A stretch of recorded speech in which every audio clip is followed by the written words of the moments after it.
அஸ்ஸலாமு அலைக்கும் வரஹ்மத்துல்லாஹி வபரகாத்துஹு. ஷத்தாது கட்டிய சொர்க்கம். அப்துல்லாஹ் இப்னு ஹுலாபா என்பவரின் ஒட்டகம் காணாமல் போனது. அதை தேடி பாலைவனத்திற்குள் சென்ற போது அங்கே அழகிய நகரம் இருப்பதை கண்டார். ஆனால் அங்கு மனிதர்கள் யாரும் காணவில்லை. பாதுகாப்புக்காக வாளை கையில் வைத்தபடி நடந்தார்.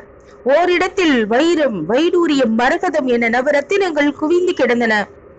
அதை கை நிறைய அள்ளி கொண்டு நடந்தார்.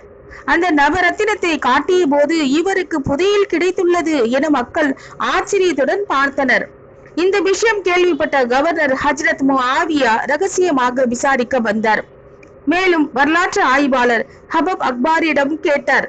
அதற்கு அவர், புதையல் கிடைத்தது உண்மையே, அங்குதான் ஆது சமுதாயத்தை சேர்ந்த ஷத்தாது கட்டிய சொர்க்கம் உள்ளது.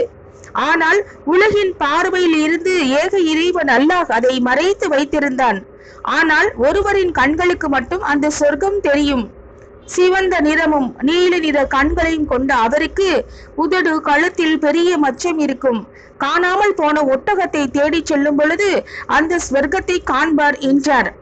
பின்னர் ஹுலாபாவை கண்ட ஆய்வாளர், நான் கூறிய அடையாளங்களை கொண்டவர் இந்த நபர்தான் என தெரிவித்தார்.